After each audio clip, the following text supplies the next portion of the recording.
Ang bidyong ito ay gawa sa tulong ng Morning Brew. Ika-24 ng Marso, 2015 isang karaniwang araw sa Marseille Air Traffic Control Center.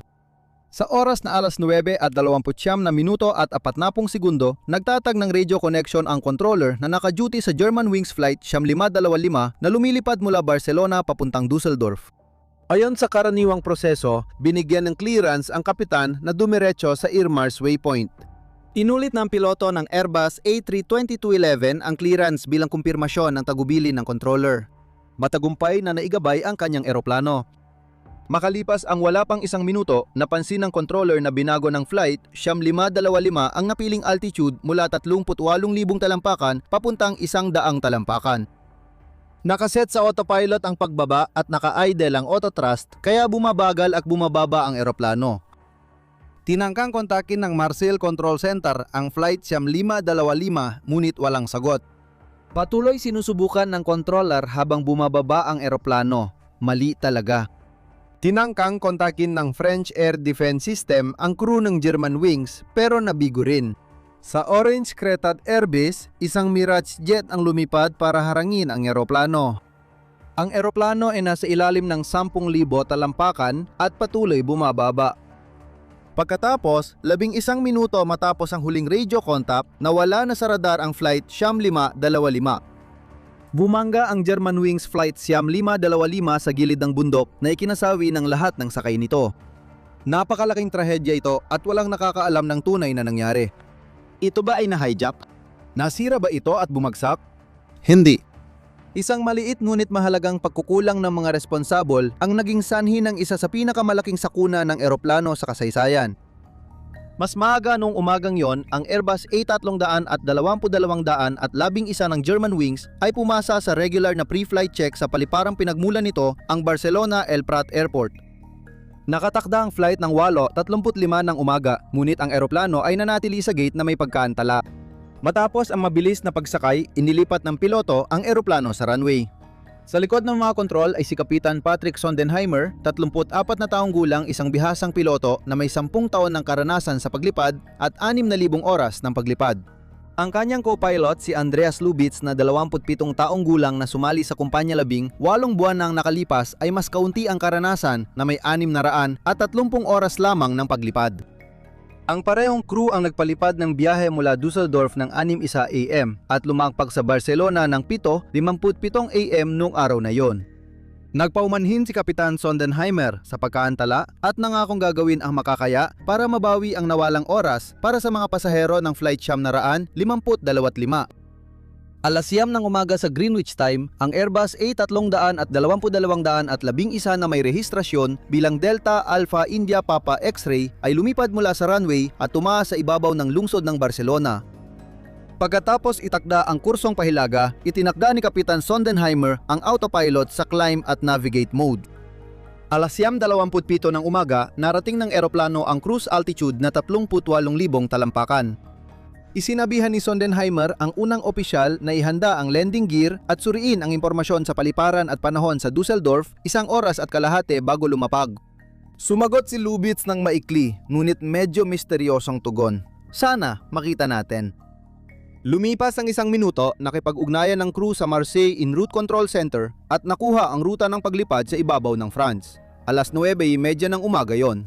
Tama ang ruta ng eroplano kaya ibinigay ni Sondenheimer kay Lubitz ang kontrol at komunikasyon sa radyo. Lumabas siya ng cockpit para magbanyo. Pagkalipas ng wala pang 30 segundo, binago ni Lubitz ang altitude sa flight control unit mula 38,000 talampakan pababa sa 100 talampakan, ang pinakamababa na posible. Nagsimulang bumaba ang eroplano, ngunit wala ni isa sa mga pasahero o kahit sino sa mga crew, kabilang ang piloto, ang nakapansin nito. Sa Marseille gayunpaman, napansin ito ng controller. Tinawagan niya si Lubitz ngunit hindi siya nakatanggap ng sagot. Pagbalik ni Kapitan Sondenheimer mula banyo, matapos ang 1 minuto, natuklasan niyang nakalak ang pinto ng cockpit. Kumatok ang kapitan pero walang sumagot sa loob. Sinubukan niyang ilagay ang emergency code sa pinto pero naka-disable ito. Nilok ng co-pilot ang pinto ng cockpit gamit ang pedestal para di makapasok ang iba. Ang tampok na ito ay inilagay upang maiwasan ang mga hijacker na makapasok sa flight cabin. Tinawagan ni Kapitan Sondenheimer si Lubitz sa intercom, ngunit nabigo siya. Patuloy sinubukan ng Marseille Center na kontakin ng crew sa radyo sa lahat ng oras na iyon. Tahimik si Lubitz, ngunit malinaw na naririnig ng controller ang kanyang hinga. Siya ay gising, kalmado at ganap na may kontrol sa eroplano.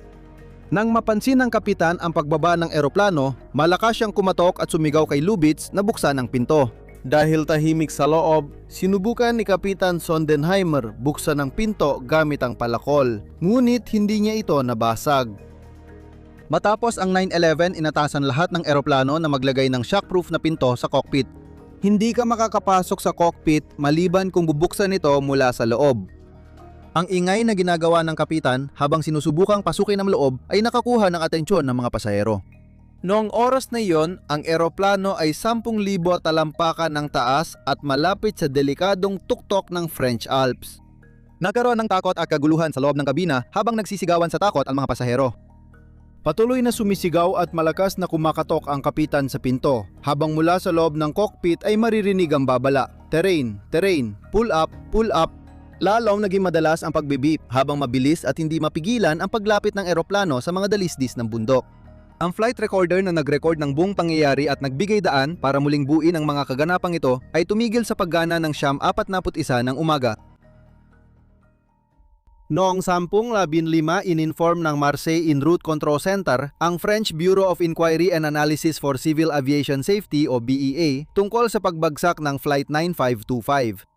Ang lugar ng pagbagsakan ay matatagpuan sa taas na 5,085 talampakan sa timog na bahagi ng Tête de Traverse Peak na nasa Alpes de Haute Province sa timog silangang bahagi ng Pransya.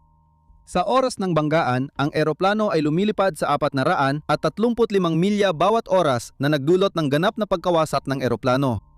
Nagkalat ang labi ng eroplano sa lugar na 2 kilometro kwadrado.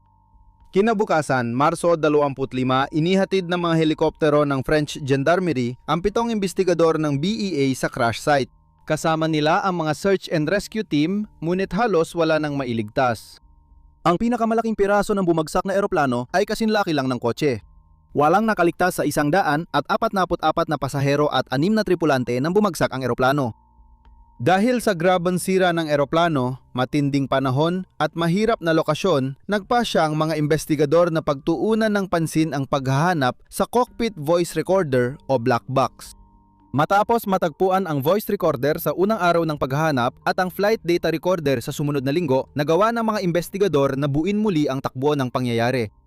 Isinama ng BEA ang mga investigador mula sa Alemanya, Espanya, United Kingdom at Estados Unidos sa kanilang investigasyon. Habang isinasagawa pa ang investigasyon, inorganisa ng may-ari ng Germanwings Airline, Lufthansa, ang pagdadala sa mga kamag-anak ng mga biktima papunta sa lugar ng pagbagsakan. Sa Marseille, nagtayo ang Germanwings ng sentro ng suporta para sa mga pamilya para tulungan ng mga kamag-anak makilala ang mahal sa buhay at ayusin ang pag-uwi. Ang mga pasahero ng eroplano ay mula sa 18 bansa, karamihan ay taga-Alemanya at Espanya. Matapos ang isang buwang investigasyon, inihanda ng BEA ang pawon ng ulat noong ika-6 ng Mayo, 2015. Napag-alaman sa ulat na sinadya ni co-pilot Lubitz ibagsak ang eroplano sa pagset ng flight controls.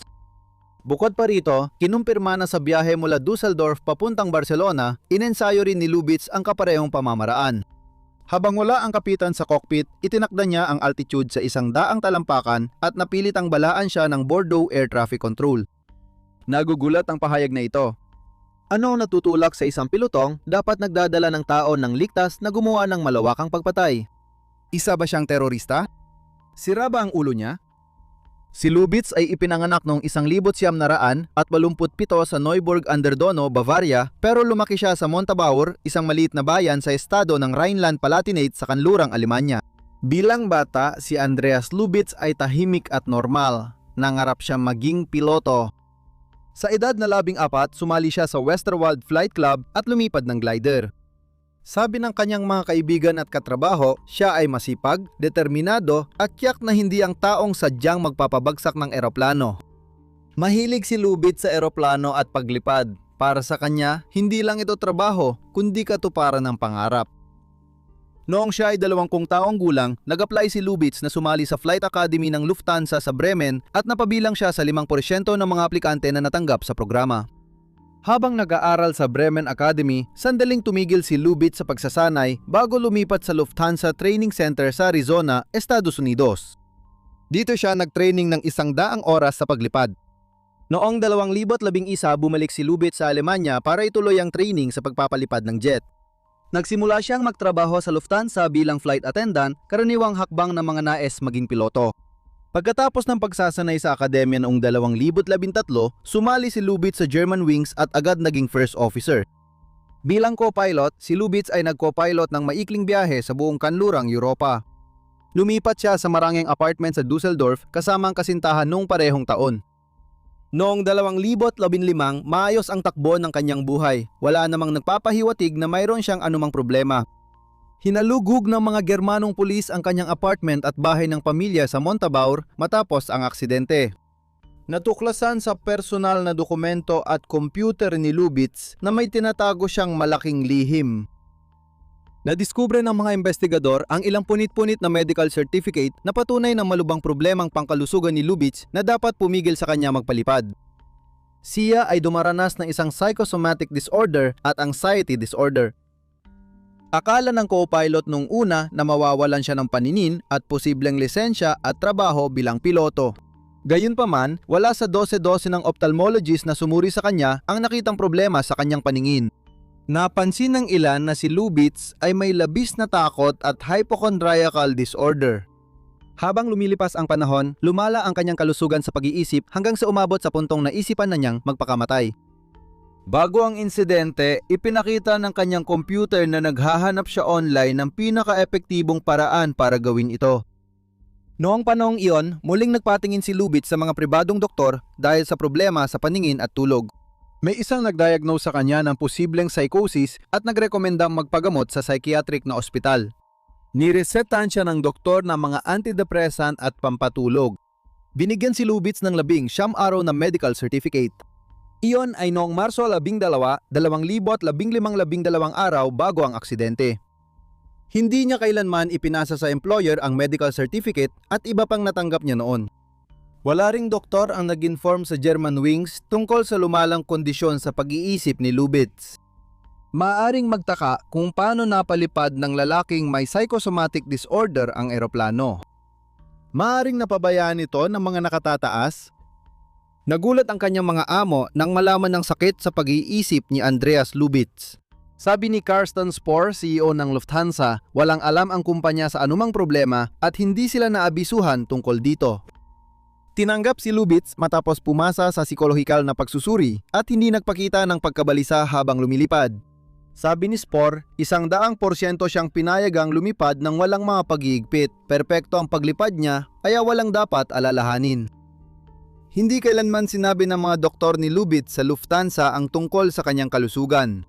Kahit na pinapayagan ng batas na iulat nila ang kalagayan ng pasyente sa mga awtoridad kung nanganganib ang buhay ng ibang tao, pinili pa rin nilang sundin ang patakaran ng pagiging kumpidensyal. Isa pang issue, sa Europa, ang mga piloto ay sumasailalim lang sa psychiatric screening sa simula ng kanilang training. Mula noon, hindi nakasama ang mga masusing psychiatric na pagsusuri sa taunang medical na inspeksyon. Para sa Lufthansa, hindi nila malalaman na si Lubitz ay hindi kayang magpalipad ng eroplano. O baka naman nalaman nila. Gaya nga nabanggit, sumali si Lubitz sa Lufthansa Pilot Academy sa Bremen noong 2007. Pagkalipas ng ilang buwang pagsasanay, huminto siya at umuwi. Bakit kaya? Na-diagnose siya ng malubhang episodyo ng depresyon na sinundan ng mga pag-iisip ng pagpapakamatay. Pagkatapos ng gamutan gamit ang malalakas na antidepressant, nirekomenda ng psychiatrist ni Lubitz sa German aviation officials na ituloy niya ang pagsasanay noong Hulyo 2009. Ayon sa kanya, si Ginong Lubitz ay tuluyang gumaling at wala nang bakas ng sakit. Tapos na ang gamutan. Ang itinago niya ay patuloy pa ring umiinom ng gamot si Lubitz hanggang Oktubre. Pinayagan si Lubitz ng mga opisyal ng abyasyon na ituloy ang programa, ngunit kailangan niyang sumailalim sa regular na pagsusuri. Kung nangangailangan ng psychiatric na gamutan ng piloto, hindi na siya papayagang lumipad. Noong 2010 nagsinungaling si Andreas Lubitz tungkol sa dating niyang problemang psikolohikal nang mag-apply siya sa training program sa Arizona. Nahuli ng US Federal Aviation Administration ang kanyang pagsisinungaling at pinilit si Lubitz aminin ang kasaysayan niya ng depresyon. Sa huli, pinayagan siyang dumalo sa programa at makuha ang lisensya bilang piloto. Nasa personal na record ni Lubitz ang lahat ng ito, kaya may paraan ang Lufthansa na malaman ang kasaysayan niya ng problemang pangkaisipan. Sir, ang empleyado ninyo ang nagpabagsak ng eroplano. Bakit ayaw ninyong sumagot sa mga tanong? Bukod pa rito, kailangan nilang malaman at obligasyon nilang tiyakin na siya ay nasa kondisyong lumipad. Maaring naiwasan sana ang trahedya sa flight 9,525 kung nagbigay pansin lang ang mga opisyal. Pumayag ang Lufthansa na magbayad ng 75,000 euro, $70,000 bawat pamilya ng biktima at karagdagang 10,000 euro sa bawat malapit na kamag-anak bilang kabayaran sa sakit at pagdurusa. Sa kasamaang palad, hindi na panagot sa batas ang Lufthansa o ang paaralan ng paglipad sa Arizona sa trahedya. Bilang tugon sa trahedya, inirekomenda ng BEA na lahat ng piloto sa mga airline ng European Union ay sumailalim sa regular at masusing pagsusuring psikolohikal. Inirekomenda ng European Aviation Safety Agency na magpatupad ang mga airline ng patakaran na laging may 2 crew sa cockpit habang bumibiyahe.